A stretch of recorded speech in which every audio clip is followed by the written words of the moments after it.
I want you to paint it all. Paint it how you feel, but be sure you're listening. You will go from the beginning to where I lie right now.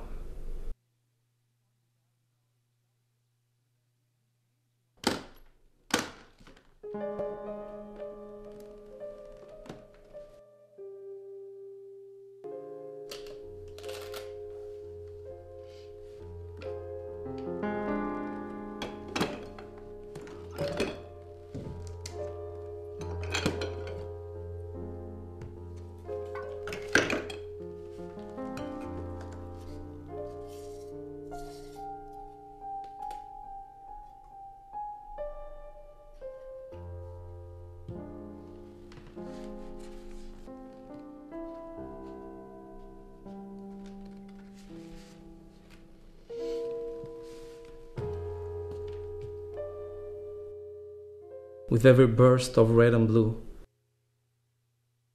and sudden shroud of grey and black. I was born in the autumn of 1991 in the beaches of Malaga. I remember the exact words Mother said about the sky that evening. Un cielo de color miel, con nubes como humo de tabaco. It was the color of honey, and the clouds looked like the smoke from a cigar. She was a poet. She's the most beautiful woman I have ever seen. Yes, very beautiful. She worked a lot. When she was home, she was often painfully absorbed in her writing. I can still hear her talking out loud to herself, playing out what she would put onto paper. I knew the exact expression she wore when she couldn't see or hear anything around her, not even me.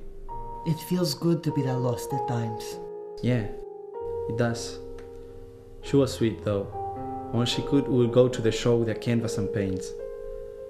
She would tell me I could create anything I could imagine, that there were no limits. When I wasn't with her, I loved going by myself to this playground from which you could see the ocean if you swung high enough on the swings. I would stare out until I reached the point where I could see the sun winking on the water, and then I'd close my eyes and imagine, and really convince myself that I were taking off straight for it. That's where I met Ivan. He was a little older and taller than me. He chain-smoked, and he had an energy that you could feel just by being close to him. To this day, I'm convinced that he could read minds, because the first thing he said to me was, ¿A dónde vas? ¿Puedo ir contigo? And from that moment on, I was at his side, looking up at him, listening to every word he said. He recognized and appreciated my imagination more than I did. He had such a way of looking at things, like no one else. It wasn't really looking, it was more observing, all the time. And he always asked the right questions, to make me really consider why the details were important, to make me find the why behind everything, to make me never stop questioning. He bought me art books of the greats, El Greco, Velázquez, Goya. Remembered when we drove to Madrid? Yeah.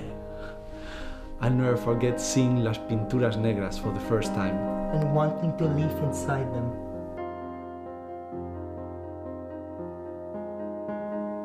When Ivan killed himself, I was 16, and he left me the only thing he had.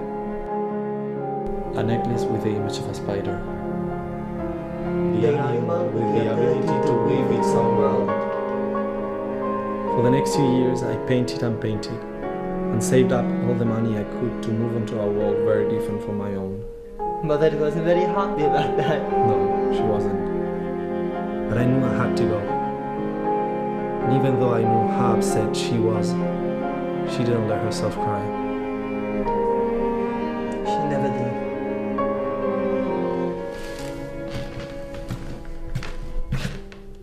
The day I told her, I remember she wore a dark magenta dress, and her grey curls fell over her face.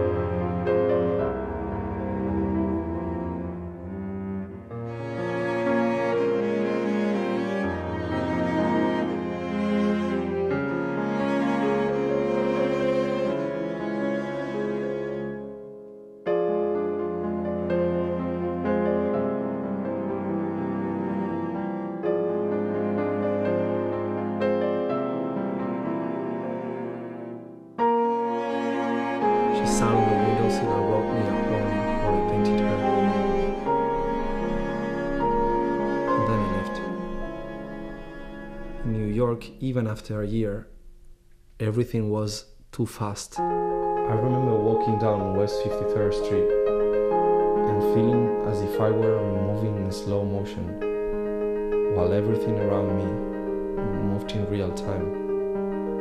As if I were the only one seeing the dirt and grime instead of the glamour. I was just about ready to go home. That's when she appeared, moving it slowly. A solid, lovely bluebird and only flashing on reality. But her innocent look could be quite deceiving. That's where you haven't quite gotten to yet. But she's perfect. Perfect in her way. She marched right over to me and asked, "Hey, you got a cigarette?" I didn't, but she didn't walk away. She stood there instead, taking me in for a moment, then asked if I wanted to get coffee. Clara. She told me she lived on Long Island and she'd come into the city to go shopping. She convinced me to go back with her for the night, to take a break from the madness of Manhattan. But then I became much more than that. Much more. She reminded me so much of Ivan right away. Her directness, her way of observing and questioning. Her chainless smoking. But she was different in that everything she did and said had to be all or nothing. Everything is so intense with her. After just a few weeks of going back and forth between our two small apartments, I moved in with her. She kept me laughing. And painting. She let me use her on the apartment any way I wanted if it meant I'd be creating. Everything was so good for a long time. But then I found out what the shopping trips to the city were really about. What does that mean? Think about it, Adrian. Think about what? What do you want to say? Just think. Your suspicion is already there. Suspicion about what? Say what you mean. When I confronted her about it, instead of leaving like if I wanted to, I let her convince me to try it.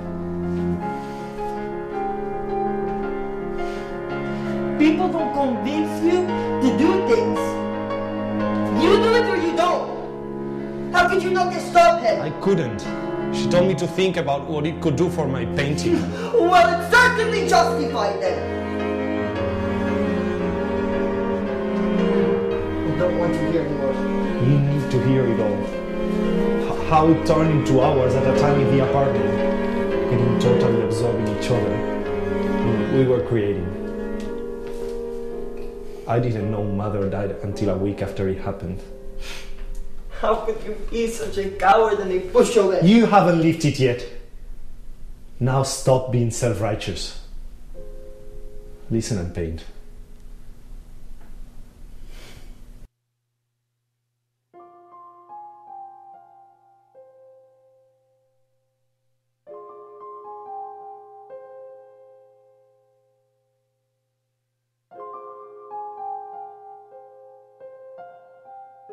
After about 4 years like that, of living in between these rushes, there was one day when Clara just didn't come home.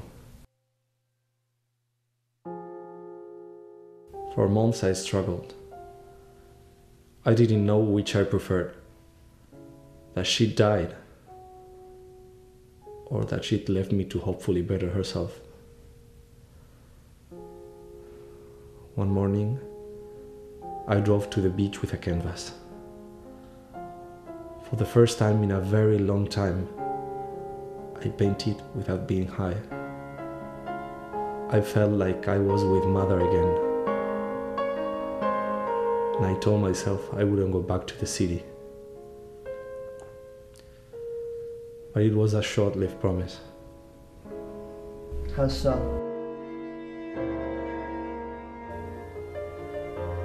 I got in my car to go home, and the heat and bore of real life let it sell for me. I knew I need more. On the parkway, I was just going too quickly.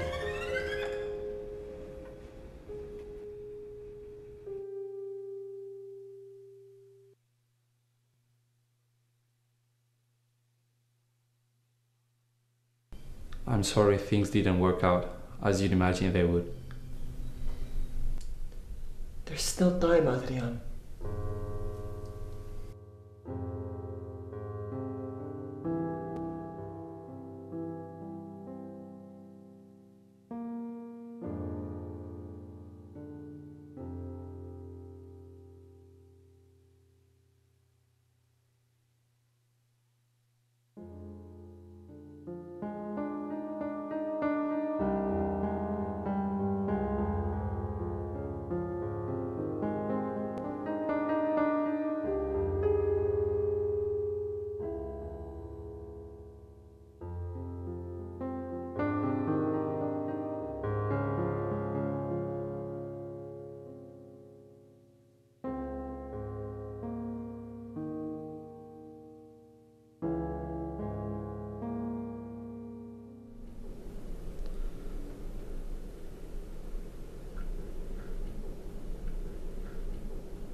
I want you to paint it all. Paint it how you feel, but be sure you're listening.